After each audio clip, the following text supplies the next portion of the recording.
Hello viewers, আসসালামু আলাইকুম। আজকে আপনাদেরকে নিয়ে আসলাম আমাদের যে নাইস ডেনিম টিমের যে সেকেন্ড ডের প্রোগ্রামে। অর্থাৎ আমরা সেকেন্ড ডেতে অর্থাৎ গিয়েছিলাম ঝুলন্ত ব্রিজ, সাংহাই ইন্টারন্যাশনাল যে হোটেল, সেখান থেকে আমরা সিএনজিতে করে চলে যাই ঝুলন্ত ব্রিজের দেখতে।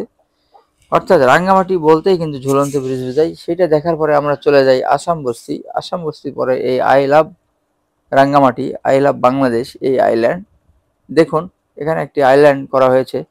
সেখান থেকে যে এত সুন্দর লাগছে, আমরা কিন্তু এই জায়গাটা মানে যেতে চাইছিলাম না, না গেলে অনেক বড় মিস হয়ে যেত।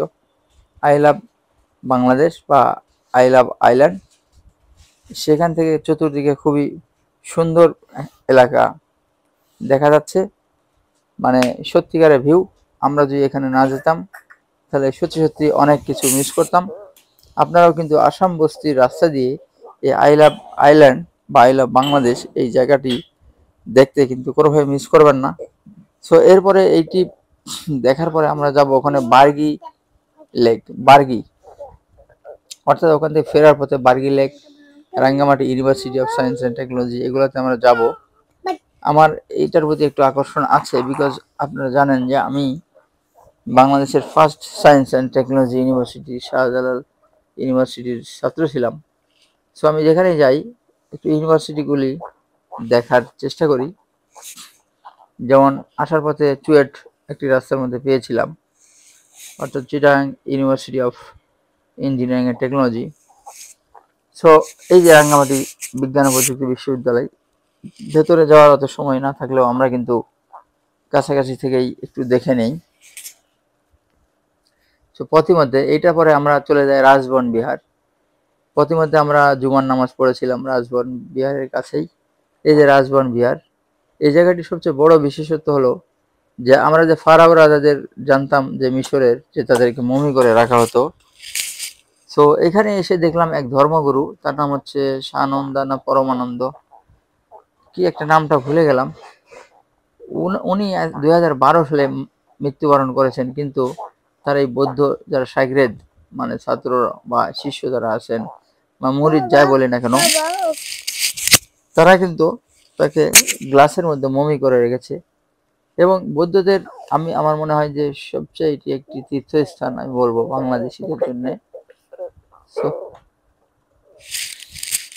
সো অনেকেই এখানে আসছেন, আমরাও একটু ভিতরে ঢুকলাম। স্যান্ডেলটা পাশেই রেখে দিতে হয়, কিন্তু এই নিচের ফ্লোর এত গরম যে পাটা পুড়ে যাচ্ছিল।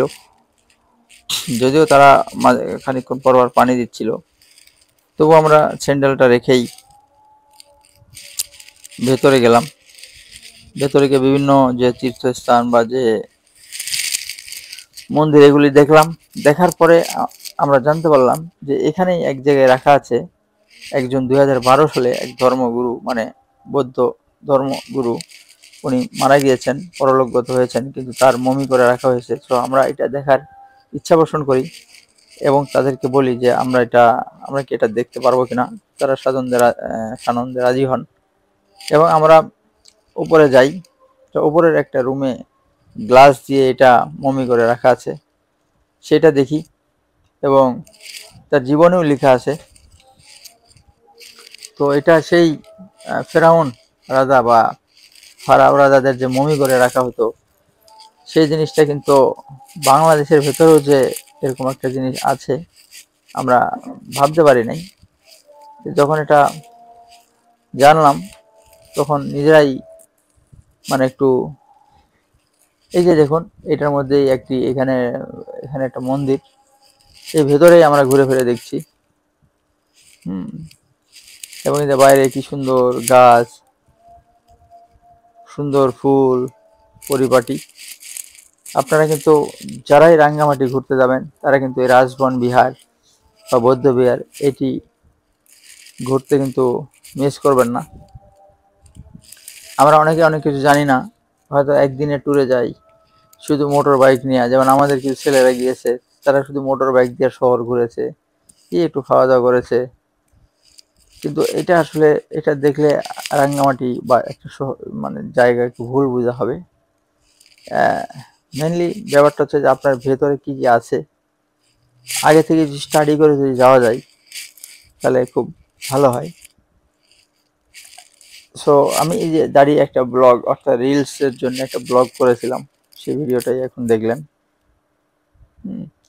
যাই হোক, এটা দেখার পরে আমরা হোটেলে ফিরি এবং শেষমেশ রাত্রে 8:30টায় আমাদের বাস ছিল রিল্যাক্স পরিবহন, সেটা ফিরে আসার পালা। এই ছবিতে একজন দেখলেন, উনি হচ্ছে আমাদের অফিসের একজনের ফ্রেন্ড, উনি আমাদের সার্বক্ষণিক খোঁজ খবর নিয়েছেন, হেল্প করেছেন। ওনার নাম মিস্টার কামাল। এই যে কামাল ভাই, এই যে হাস্যোজ্জ্বল, খুব ভালো মানুষ, সার্বক্ষণিক আমাদের হেল্প করেছেন এবং খোঁজ খবর নিয়েছেন। আমরা কিন্তু বাসের জন্য অপেক্ষা করছিলাম, অর্থাৎ আমাদের বাস আমাদের হোটেলের সামনে থেকে নিয়ে যাবে এবং আমরা কিন্তু সেই বাসে করেই চলে আসি। এসি বাস, হেভি মানে প্রশস্ত জায়গায়, স্পেশিয়াস বাসের মধ্যে, এবং বাসের ভিতর কিন্তু আমাদের কম্বল দেওয়া হয়েছিল। এবং পথিমধ্যে কুমিল্লা আমরা আসি। কুমিল্লায় এসে মূলত আমরা আবার নাস্তা করি। হ্যাঁ, এই যে আমরা এখনো ওখানেই দাঁড়িয়ে আছি গাড়িটা আসার জন্যে।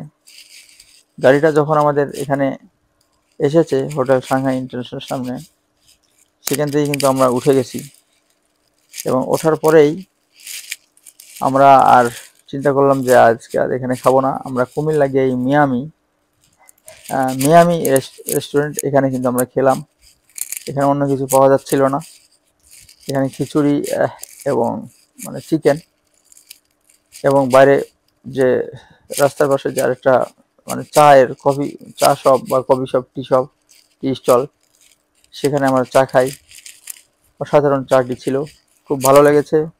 Good bye Rangamati, good bye Comilla, good bye Dhaka Chittagong road. So thank you very much সবাইকে, ভালো